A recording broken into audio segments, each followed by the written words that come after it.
시청자 여러분 안녕하십니까? 파워피플의 진행자 배종호입니다. 대한민국을 움직이는 파워피플을 직접 만나서 중요 국정 현안을 살펴보는 배종호의 파워피플. 오늘 아주 귀하고 특별한 분을 모셨습니다. 바로 다음 달 2일 열리는 민주당 전당대회 최고위원회 출사표를 던지신 민주당의 서삼석 후보신데요. 오늘은 이 서삼석 최고위원 후보자 모시고 4월 7일 재보선에 담긴 민심을 어떻게 수용해서 민주당을 변화시킬 것인지, 그리고 11개월 앞으로 다가올 내년 3월 대선에서 민주당 어떻게 정권 재창출할 것인지, 하나 더 윤석열 전 총장을 둘러싼 야권 보수 재편을 어떻게 전망하고 있는지 등에 대해서 자세히 알아보겠습니다. 안녕하십니까? 네, 안녕하십니까. 뭐 좋은 소식이 잘 들리대요. 그렇습니까? 뭐 제가 가는 데마다 뭐 서삼석 하는데 당선 가능성이 상당히 높은 것 같아요. 그러도록 뭐 노력을 해서 보답을 해드려야 되겠죠. 그럴수록. 그렇죠. 정치인은 뭐 승리로 보답을 하는 건데, 그럼 본인이 생각하는 당선 가능성 몇 프로입니까? 100%는 좀 안 되니까요. 2%는 아니고 1.5% 정도 부족한 것 같습니다. 2%, 1.5% 정도 부족하다. 역시 자신감 충만한데요. 이번에 몇 명이 도전했습니까? 7명 도전했습니까? 저를 포함해서 총 7분입니다. 7명 중에서 5명 되고 2명 떨어지잖아요. 그렇습니다. 그럼 서삼석 최고위원 후보자 정도면은 뭐 5명 안에는 반드시 될 것 같은데요. 아무도 장담할 수 없습니다. 네, 근데 이제 초반 예정입니다. 그래요? 본인이 1, 2%좀 부족하고 98, 9%될 것이다 라고 전망하는 근거가 뭐가 있습니까? 우선 제가 나서 보겠다라는 거 이전에 네. 저를 이렇게 같이 의정 활동을 경험했던 선배원들, 또 동료원들, 후배원들, 또 광주 전남의 재선 이상 의원님들께서 이 어려운 시기에 서삼석이 같은 그런 경계를 넘는 친화력을 갖고 있는 의원들이 좀 나서는 게 어쩌냐라는 그런 건의가 있어서 제가 나섰습니다. 그래요? 뭐 그런 것도 있지만 제가 서삼석 최고위원 분석해 보니까 일단 부엉이 모임 멤버, 또 자치단체장 출신, 그래서 뭐 친문 주류의 도움도 받고, 또 친문 핵심 권리당원 도움도 받고, 자치단체장 출신 지원도 받고, 이래서 당선되겠다라는 보관을 갖고 있는 거 아니에요? 제가 영업 비밀을 다 까버린 거 아닙니까? 뭐 이렇게 음으로 양으로 지원을 받고 있는 것은 뭐 이렇게 부인할 수 없지만, 네. 저는 뭐 특정 어떤 그런 뭐 계파나 계보에 뭐 몸을 담고, 네. 그걸 뭐 이제 이용하거나 그런 선거 운동을 아직까지 하지는 않았습니다. 그래요. 그러면 많은 분들이 도움을 주신 것은 사실입니다. 그럼 특정 계파의 지원을 넘어서 모든 계파의 지원을 받겠다 이런 욕심 아닙니까? 뭐 모든 계파의 지원을 받겠다라는 것을 말씀드리면은 제가 너무 과욕인 것 같고, 네. 뭐 솔직히 그런 좀 그 현상이 없지 않아 있습니다. 두루두루 도와주고 계십니다. 그래요. 그렇다면 본인만의 강점은 뭡니까? 저는 그 의정 활동 경력이 그렇게 뭐 길지 않습니다. 이제 갓 3년 지났습니다. 20대 아니 재선 아니십니까? 정확히 말씀드리면 1.5선이죠. 보궐선거로 들어갔기 때문에. 보궐선거 들어가지고. 네. 그렇게 뭐 제가 무슨 그 디테일하거나 무슨 기획력이 있거나 무슨 뭐 마인드가 있는 그런 정도의 사람은 아닌데요. 네네. 보좌관 생활도 했고 도의원 생활도 했고 또 군수도 역임했고 또 여의도에서는 뭐 이렇게 적지 않은 그런 연령층의 그 구성원이기도 하고 그래서 이런 것들이 종합적으로 저를 지켜본 여러 의원들이 판단한 그런 나머지 저한테 이번 기회에 나가라는 그런 메시지가 있어서 네네. 그런 의원들을 등에 업고 이번에 출마하게 됐습니다. 네. 이게 강점이라면은 굳이 이제 표현한다면은 아까 말씀드린 것처럼 경계를 넘는 친화력을 서삼석 후보가 네. 여타 후보들보다는 훨씬 더 많이 갖고 있다. 네. 그리고 또 침체되어 있는 우리 당에 서삼석이 정도가 들어가면은 중심 추의 역할도 좀 하고 네. 또 거중 조정 역할도 좀 하지 않겠냐 하는 것을 뭐 굳이 말씀드린다면 장점이라고 말씀드리고 싶겠습니다. 네. 그렇군요. 그럼 본인이 꼭 당선돼야 하는 이유는 뭡니까? 제가 당선돼야 하는 이유는 얼굴이 잘생겼으니까? 저는 아니죠. 아시다시피 민주당의 본륜, 본향, 고향은 호남입니다. 네.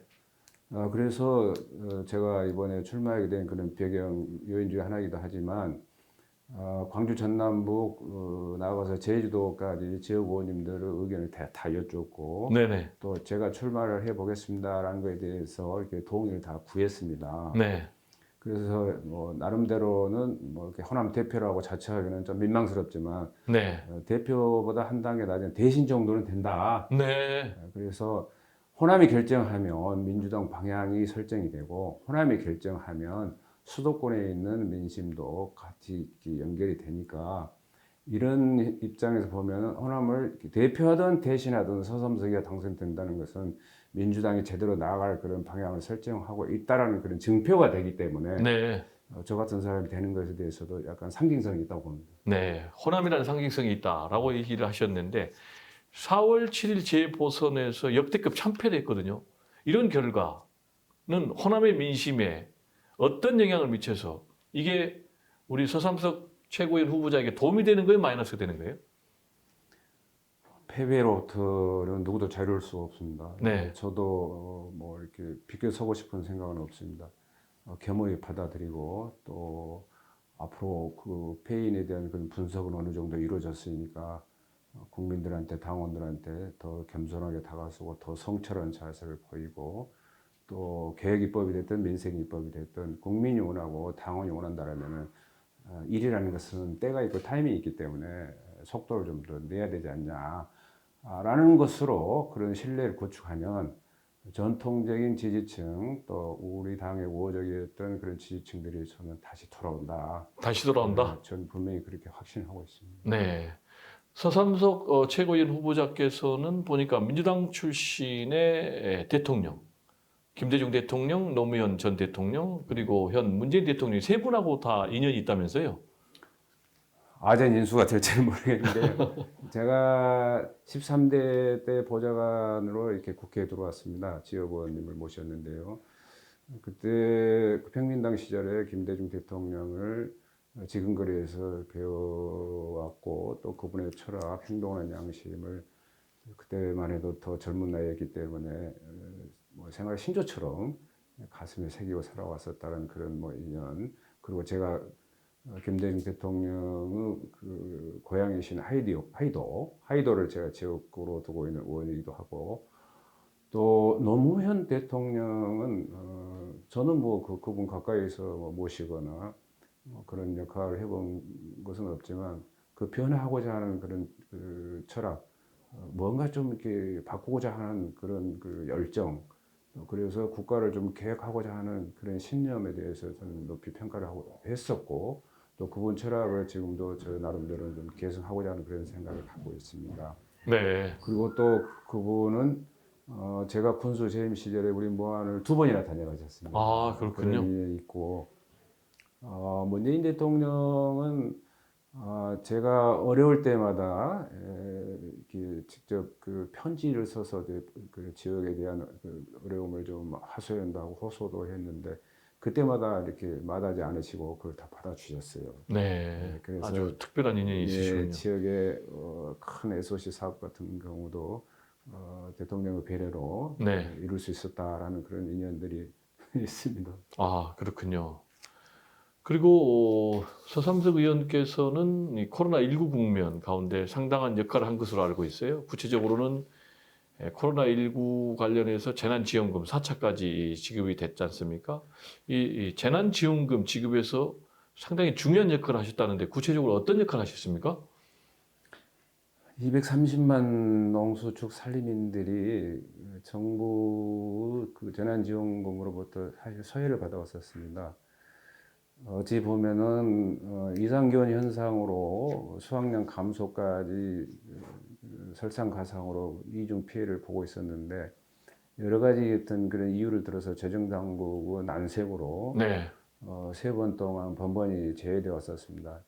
이건 아니다라는 것을 제가 28개 기관 대표들에게 건의문을 냈습니다. 거기는 물론 뭐 이렇게 BH도 포함이 되어 있습니다.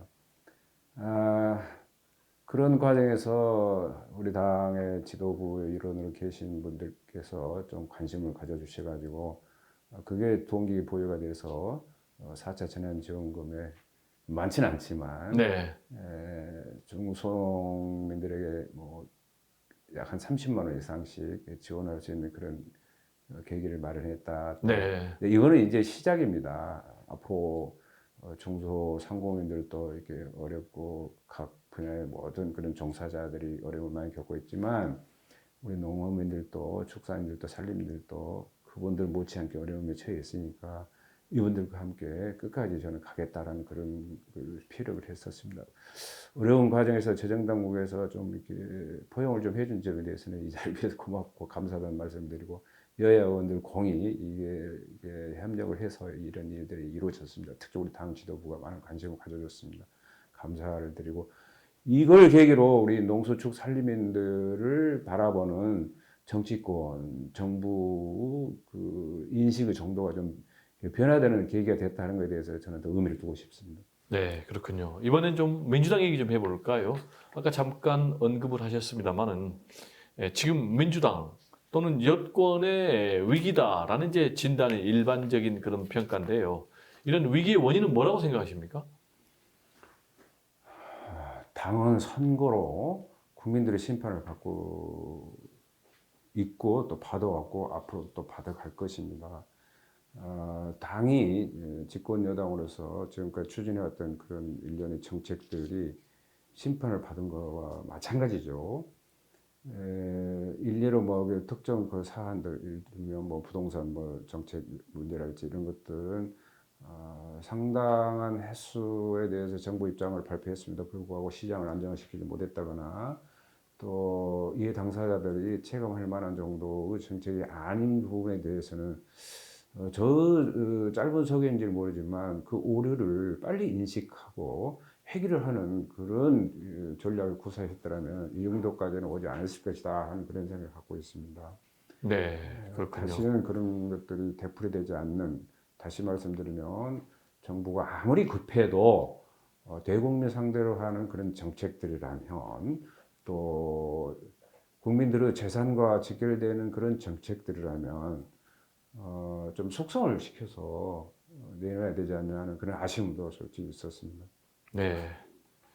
특히 이제 국민의 재산과 직결되는 그런 정책은 숙성화가 필요하다라는 네. 말씀을 강조해 주셨는데 상당히 공감이 가고요. 그렇다면요, 구체적으로 민주당의 전통 지지층하면 2030 젊은 세대 아니겠습니까? 그리고 또 서민층 아니겠습니까? 그리고 상대적으로 여성층으로부터 강세였지 않습니까? 이 핵심 정통적인 지지층에서 상당한 이탈이 있었는데 어떻게 하면 되돌릴 수 있는 거예요?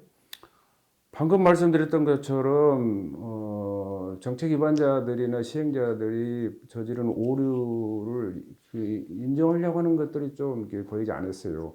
인정할 건 인정하고 빨리 이렇게 해결을 해야 되는데 그 시기를 놓친 거, 그리고 공정의 가치를 훼손한 부분에 있어서는 이 당사자들의 주장에 충분히 공감하고 이해할 때까지 그걸 이렇게 입장을 좀 밝히거나 그 양해를 구하거나 뭐 이해를 구하려고 하는 그런 노력들이 좀 선행됐어야 되는데 좀 미흡하지 않았냐. 그래서 그 전통적 지지층들이 잠시 지지를 좀 이렇게 중단시켰지 않냐. 거뒀다고 보지는 않고.